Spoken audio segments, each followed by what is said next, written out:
Assalamualaikum warahmatullahi wabarakatuh. Selamat pagi. Hari ini dalam mata kuliah fisiologi tumbuhan, kita akan belajar lanjutan dari morfologi buah yang minggu lalu sudah disampaikan tentang macam-macam buah dan bagian-bagian dari buah itu sendiri. Ada buah basah dan buah kering. Nah, untuk pertemuan minggu ini, kita akan membahas tentang bagian-bagian dari buah basah atau jenis-jenis dari buah basah, kemudian nanti ada juga jenis-jenis dari buah kering.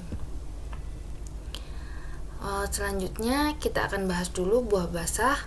Buah basah ini terdiri dari 5 jenis. Ada tipe berry, tipe pepo, tipe hesperidium, tipe drupe, dan tipe pome.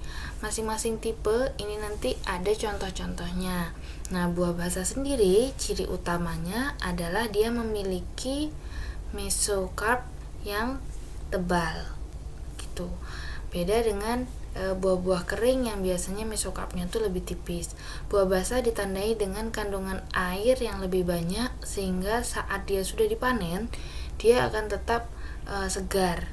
Tapi karena kandungan airnya yang tinggi juga sehingga dia akan mudah rusak karena tekstur dari buahnya itu dia akan lebih lembut gitu. Nah, ada beberapa jenis buah basah yang memiliki exokarp atau lapisan luar dari buah itu yang kaku atau kuat sehingga dia melindungi bagian mesokarpnya itu.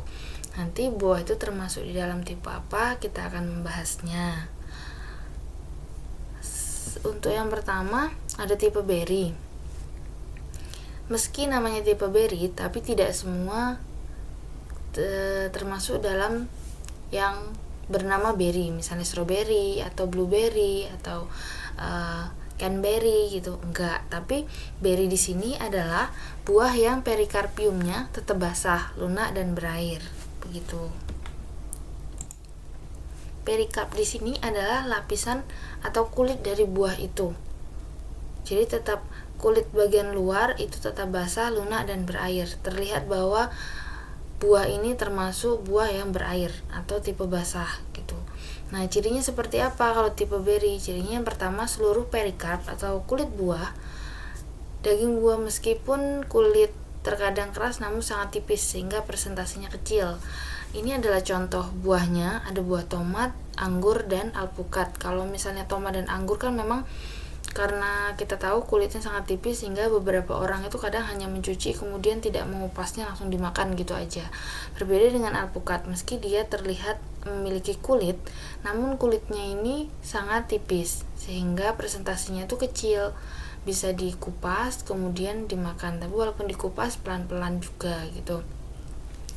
Kemudian mempunyai satu atau banyak biji di dalamnya. Nah, ini contoh yang memiliki banyak biji, ini contoh yang sedikit biji, kemudian ini yang memiliki hanya satu biji.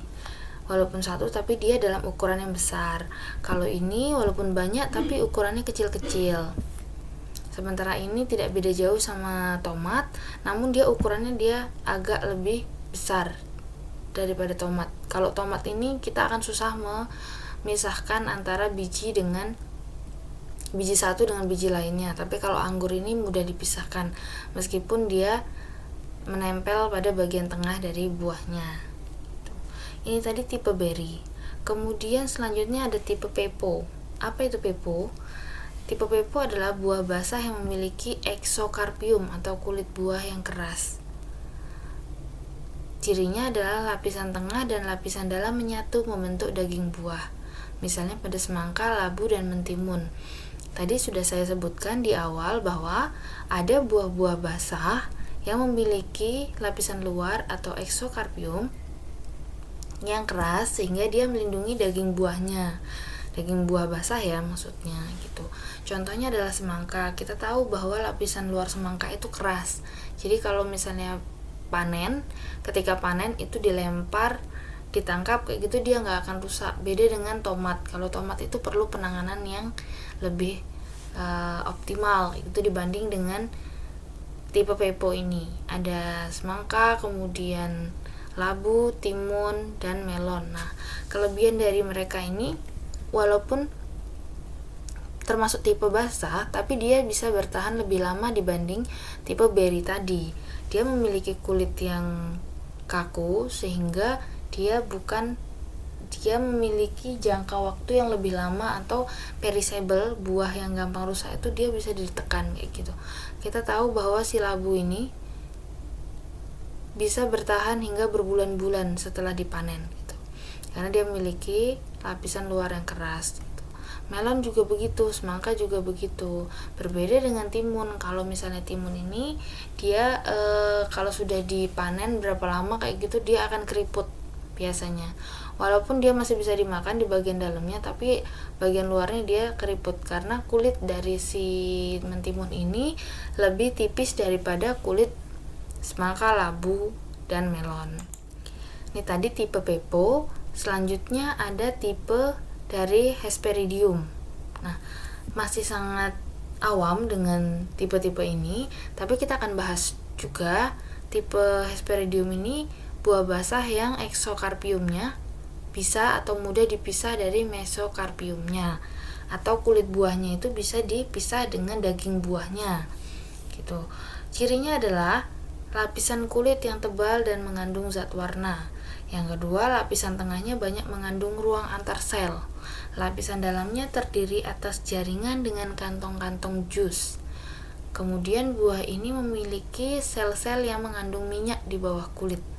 Misalnya pada buah jeruk, kita tahu bahwa jeruk itu memiliki kulit yang gampang dipisahkan antara eksokarpium dengan mesokarpiumnya. Ketika kita kupas, jeruknya bisa kita makan langsung. Buah dicirikan dengan lapisan kulit tebal yang mengandung warna. Kalau untuk ini contohnya jeruk kino, misalnya gitu ya, jeruk kino, kita bisa tahu bahwa dia berwarna kuning karena dia memberikan warna, mengandung zat warna kulitnya ya. Sementara untuk jeruk nipis dia berwarna hijau. Lapisan tengahnya banyak mengandung ruang antar sel. Nah, ini ruang antar sel. Jadi lapisannya ini ada ini ruang antar sel, ada garis-garisnya kayak gini yang nanti dia bisa kupas kemudian diambil per ruang antar selnya itu. Kemudian lapisan dalamnya terdiri dari jaringan kantong jus. Nah, di ruang antar sel ini, yang ada sekat ini, dia ada kantong-kantong jus. Ini contohnya. Jadi ada bulir-bulir dari jeruk itu. Ini tipe dari Hesperidium. Ini adalah kantung-kantung atau bulir-bulir dari si jeruk. Kemudian buah jenis ini memiliki sel-sel yang mengandung minyak di bawah kulit. Kalau misalnya saudara pernah mengambil kulit jeruk, kemudian kulitnya itu ditekan atau digenggam seperti itu, nanti di tangan saudara atau di jarinya saudara itu akan ada seperti minyak. Nah, itu mengandung minyak di bawah kulit. Dia ciri-ciri dari Hesperidium itu biasanya itu mengandung minyak di bawah kulit dari buah itu atau di bawah eksokarpiumnya. Ini adalah contoh dari Hesperidiumnya. Kemudian untuk selanjutnya ini tipe drupe. Tipe drupe ini adalah buah yang sangat mudah dibedakan dan dipisahkan antara eksokarpiumnya, mesokarpiumnya, dan endokarpiumnya. Misalnya pada kelapa sawit, buah kelapa, buah zaitun, dan buah plum. Nah, ini adalah contoh buah plum, ini buah kelapa, ini buah kelapa sawit. Bagian luar ini, eksokarpiumnya ini sangat terlihat, warnanya orange agak merah. Sementara bagian dalamnya, mesokarpiumnya berwarna kuning. Ini biasanya berserat. Kemudian endokarpiumnya ini, bagian biji. Nah, sama seperti buah kelapa, dia juga sama, lapisannya juga terlihat dengan jelas dan mudah dipisahkan. Kalau di kelapa biasanya serabut kelapanya yang dipisahkan, dibuang, dan disisakan endokarpiumnya aja. Begitu juga di sawit. Kalau untuk minyak sawit biasanya diambil cuma bagian endokarpiumnya aja. Gitu. Kalau buah plum dia diambil bagian dagingnya atau mesokarpiumnya gitu. Untuk buah-buahan atau tipe-tipe buah basah yang tadi dicontohkan itu sudah banyak di sekitar kita. Jadi nanti saudara bisa melihat ketika ada buah di sekitar saudara, ini termasuk buah apa ya, tipe buah basah atau tipe buah kering kayak gitu. tipe buah basah yang masuk dalam tipe yang mana. Nanti buah basah dibagi lagi, ada drupe, kemudian tadi ada pepo dan lain sebagainya. Itu nanti termasuk di mana gitu. Saudara sudah bisa mengidentifikasi sendiri buah-buah yang ada di sekitar saudara. Dari tipe basah secara umum kita bagi menjadi dua, tipe basah, tipe kering. Kemudian nanti dari tipe basah dibagi lagi jenis-jenisnya, ada tipe-tipenya. Kemudian nanti untuk tipe yang kering juga ada bagian-bagiannya atau ada tipe-tipenya juga. Selanjutnya untuk tipe dari buah basah yang kelima adalah tipe pome. Nah, buah ini dicirikan dengan lapisan luar yang tipis. Lapisan tengah yang merupakan daging buah dapat dimakan, dan lapisan dalam ada seperti kertas yang berfungsi sebagai pembungkus biji, seperti buah apel dan pir. Kalau saudara lagi makan apel, itu di bagian dalamnya, di bagian bijinya itu kayak ada pelindungnya yang keras, yang gak enak dimakan. Nah, ini seperti kertas, lapisan seperti kertas yang berfungsi melindungi biji ini. Sementara untuk mesokarpiumnya atau daging buahnya itu bisa dimakan. Dan eksokarpiumnya atau luarnya, yang bagian kulitnya ini, itu bisa dimakan dan bisa tidak dimakan, kayak gitu.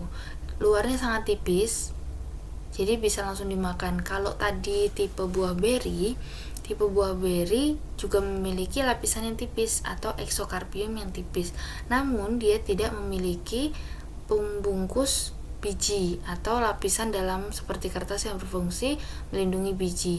Kalau yang beri tadi kan nggak punya. Kalau misalnya yang tipe pome ini punya, walaupun sama-sama memiliki lapisan luar yang tipis, jadi bisa langsung dimakan gitu. Beberapa orang kalau misalnya makan apel itu cuman dicuci untuk menghilangkan lapisan lilinnya, kemudian dia langsung dimakan gitu. Karena penelitian mengatakan bahwa di bawah kulit apel itu mengandung banyak senyawa positif yang bagus untuk tubuh. Banyak vitamin-vitamin yang terkandung di bawah kulit apel. Jadi banyak orang yang langsung makan apelnya tanpa dikupas. Tapi ada beberapa orang juga yang meyakini bahwa lapisan lilin dari buah yang dijual itu tidak bisa dihilangkan hanya dengan mencuci, sehingga harus mengupasnya. Tergantung dari saudara sendiri ingin mengupas atau enggaknya, itu silakan saja gitu ya.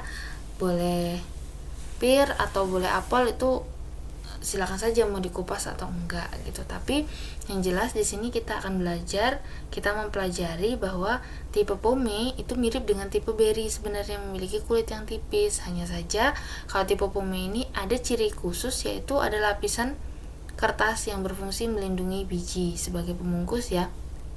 Kalau tipe beri tadi nggak ada gitu. Apalagi tipe-tipe pome yang lain nanti saudara bisa cari di sekitar saudara gitu. Ini tadi tipe pome ya. Untuk selanjutnya, ini tadi kan buah basah, kita akan masuk ke buah kering. Nah, buah kering itu dibagi lagi nanti menjadi dua. Ada yang buah merekah atau pecah saat masak, dan ada buah yang tidak pecah saat masak. Sementara kita akan membahas dulu tentang buah merekah atau buah yang pecah pada saat masak. Pada umumnya, buah ini berisi lebih dari satu biji, sehingga memecahkan buah terkait dengan upaya untuk memencarkan biji agar tidak terkumpul di suatu tempat. Ini adalah salah satu upaya dari tanaman itu untuk memperbanyak diri atau berkembang biak.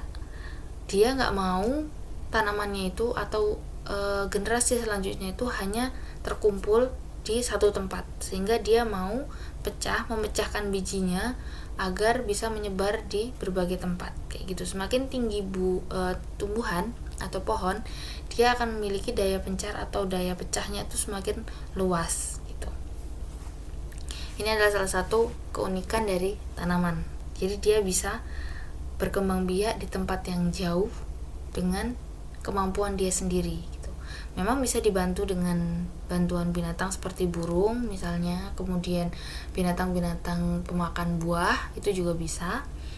Bantuan angin juga bisa, tapi secara alaminya dia juga bisa memperbanyak diri atau berkembang biak dengan caranya sendiri, yaitu memecahkan buahnya atau bijinya pada saat masak.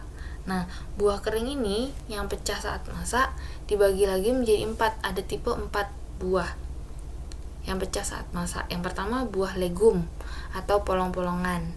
Kemudian ada buah folis. Kemudian ada buah kapsul dan buah seliqui. Macam-macam dari buah ini akan kita bahas satu persatu. Kalau buah legum udah sangat familiar ya. Kalau buah yang 3 ini belum. Kalau buah legum itu contohnya kacang-kacangan. Kalau yang memiliki polong itu biasanya termasuk dalam kacang-kacangan. Kita akan bahas satu persatu tentang buah-buahan ini. Yang pertama ada buah merekah pada saat masak. Yang pertama buah legum atau polong. Buah legum atau polong ini pecah pada kedua sisinya, misalnya pada kedelai, pea, bean, dan golongan legum lainnya. Maksudnya pecah di kedua sisinya adalah sisi yang membungkus dari buah ini, dia akan pecah sehingga biji-bijinya itu akan keluar. Nah, pada saat dia pecah, bijinya terpental, kemudian jatuh ke tanah, lingkungannya mendukung, dia akan tumbuh kayak gitu. Ini akan berpencar di berbagai tempat. Legum atau polong-polongan yang sering pecah itu ketika dia dalam kondisi panas dan tidak dipanen, itu biasanya kacang tunggak, kemudian kacang polong juga bisa. Kalau kacang tanah itu jarang ya, jarang dia pecah. Nah, ada juga legum yang dia nggak pecah saat masak, nanti akan kita bahas. Biasanya itu legum yang berada di bawah tanah. Kemudian ada buah folis, buah kering yang pecah pada salah satu sisinya, misalnya pada peonis, larkspur, milkweed, kepuh, dan widuri. Untuk ini peonis ini lebih kepada bunga. Jadi buahnya itu ketika pecah itu buah dari bunga gitu kalau peonis ya. Kalau yang larkspur dan milkweed ini pohon besar, tinggi dia, pohon tahunan. Kalau kepuh dan widuri juga sama, tapi ini lebih ke tanaman Indonesia ya, kepuh dan widuri. Ini contoh tanaman kepuh. Dia pecah pada salah satu sisinya saja, jadi cuman ini aja yang membelah kayak gitu. Masing-masingnya ini, jadi nggak langsung jatuh seperti ini polong-polong tadi kan. Kalau polong ini dia jadi satu ya. Ini tuh tidak saling berikatan. Kalau ini dia berikatan dengan si mesokapnya di bagian dalam ini kayak gitu, jadi nggak gampang pecah. Kemudian ada buah kapsul, terdiri dari 2 daun buah atau lebih. Jumlah ruangannya sesuai dengan jumlah daun buah asalnya. Buah ini membuka dengan bermacam-macam cara, misalnya pada kapas dan Brazil nut. Ini contoh dari Brazil nut. Kalau di Indonesia itu ada kapas ya contohnya. Nah, kapas itu kan kita lihat dia itu membentuk satu kesatuan dari luar gitu kan, melingkup kayak gitu, Nah, bagian kulitnya itu sangat keras, tapi kalau misalnya dia dibuka, dia memiliki ruangan yang jumlahnya itu bisa lebih banyak kayak gitu. Jadi ruangan-ruangan yang dia miliki itu banyak di dalamnya. Walaupun dari luar terlihat cuma satu, tapi ketika kita buka itu ada ruangan-ruangan. Sesuai dengan jumlah daun buah asalnya. Jumlah daun buah asalnya itu maksudnya kayak bakal buahnya gitu. Bakal buahnya si kapas ini gitu. Kalau ini Brazil nut itu dia di dalamnya ada bagian-bagiannya kayak gini. Brazil nut itu sudah bisa ditanam di Indonesia sebenarnya, tapi masih sedikit sekali. Kacang Brazil mirip dengan kacang macadamia, tapi lebih mudah ditanam yang kacang Brazil, walaupun belum banyak dibudidayakan. Macadamia juga sudah bisa dibudidayakan di Indonesia, tapi ketinggian tertentu. Dia masih di ketinggian lebih dari 600 ya kalau macadamia, meskipun sama-sama pohon tahunan juga. Kemudian ada buah seliqui. terdiri dari 2 daun buah dengan satu ruangan yang tersekat oleh sekat semu. Buah terpecah menurut kedua kampuhnya ketika masak, namun ujungnya masih berlekatan. Misalnya brasikase. Brasikase ini ada sawi, kemudian ada lobak, ada kubis, kayak gitu. Dia memang tersusun seperti sekat semu, kayak ada sekat-sekatnya gitu. Jadi dibuka kayak gitu. Walaupun ujungnya masih berlekatan, harus dipotong dulu untuk memisahkan dari ruangan-ruangan atau sekat-sekat itu. 2 kampuhnya ketika masak, maksudnya buah terpecah menurut kedua kampuhnya, antara buahnya dengan bagian tanaman utamanya gitu. Kalau misalnya memanen sawi itu kan dia akan memotong yang tanaman di bawah yang agak menempel dengan tanah, itu akan disisakan kayak gitu. Dia akan terlihat sangat berpisah gitu ya, terpisah dianya, terpecah dari bagian bawahnya, dari mahkota anggap aja kayak gitu. Nah itu dia terpisah dari daun paling bawah, sehingga itu sudah dianggap masak atau bisa dipanen. Kalau memanen buah kubis juga seperti itu, ketika melihat dia sudah